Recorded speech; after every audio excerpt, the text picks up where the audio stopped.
Well, hello, everyone. Happy Mindful Monday. And I was journaling and kind of making a mental note that being that here in Arizona is now spring break for some of the schools, they break it up. And it was like all of a sudden a reflection. Yeah, it was spring break last year that all the mayhem broke out around this pandemic. And yeah, I was just journaling on that, making me, really think and reflect on where I was then last year. What were your hopes, dreams, desires? What were you thinking we just starting off the year and, getting into spring and, all of this breaks out. It's just kind of crazy to think, one, that it has been a year of this, and two, just all the, as I sat there and sat and reflected on all the things that have happened over this year.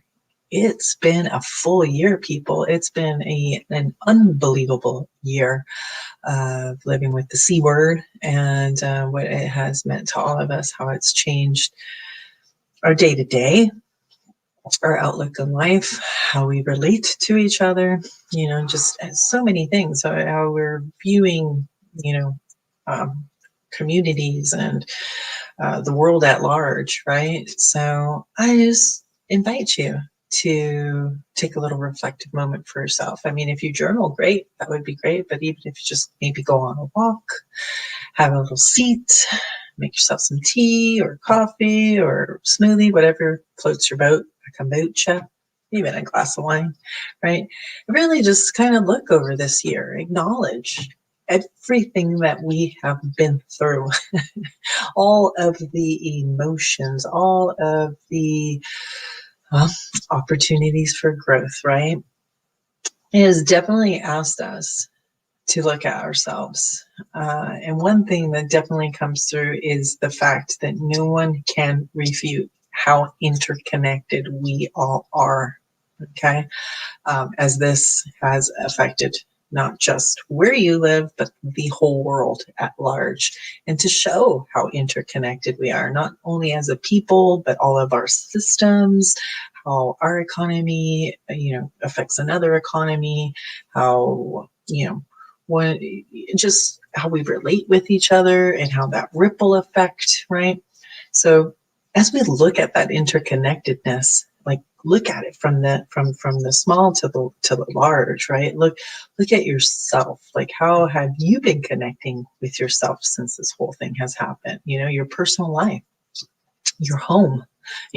Everybody's home has become a completely different world. It has become our world, if anything, right? And who's in that world? There's many of us who, have open our homes to embrace more family. There's a lot of family that's living with family that they normally wouldn't, because of just all the things that are happening and just the circumstances that are, and finding a way to get along that way, right? Looking at your communities and how they're getting along, even just from your neighborhood to, your community at large, looking at the school systems, right? Looking at our countries and how they've been approaching it. Here in the States, we almost have 50 different little countries within it as well, right? Everybody gets to choose their different laws to a certain extent, and just how that affects everyone else.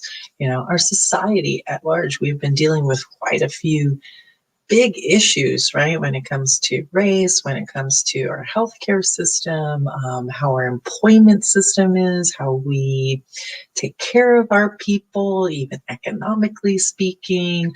How about emotionally speaking and mentally speaking, what this is doing to them as well, right? Just our planet at large. So I invite you really to look at those things, and it can get a little overwhelming, because I know at times I just start going, oh my God, everything is so effed up. Like, how are we going to, banking system, pharmaceuticals, healthcare, school system, and then you can go spinning out of control. But I invite you to do the one thing that you can do, the only one thing that we actually have any control over, which is ourselves. And sometimes that's questionable, right?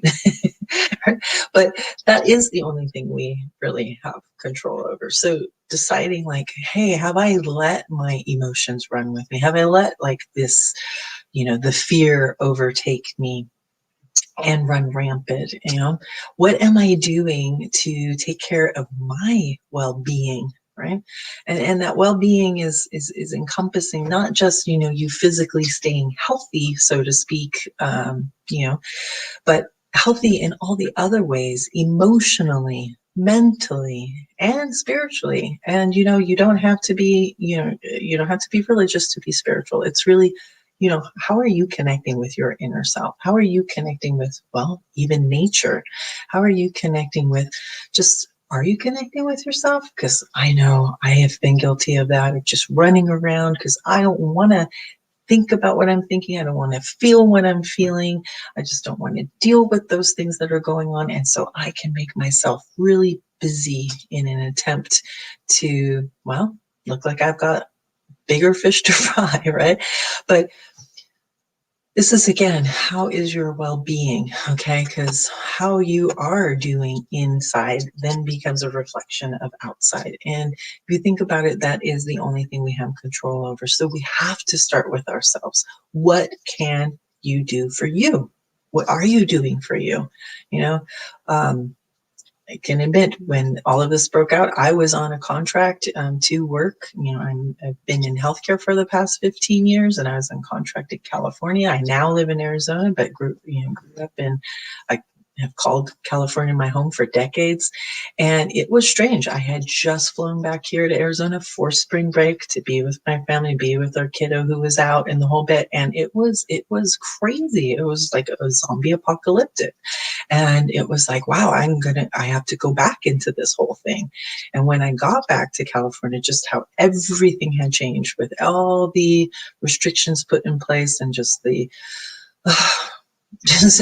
was like every day just to get into the hospital to go to work. It was like, no, this entrance is closed here. You have to go there now. You have to get your temperature checked. You have to do this, and it every day crazy. And then just go straight home. And home for me wasn't at that time even a home. It was a room that I was renting. And I can honestly say for those 3 months, it was the most time I ever spent with myself. Even when I did live with myself, I never spent that much time with myself because, again, how we can make ourselves busy and running around and meeting up with friends and doing this and that, right?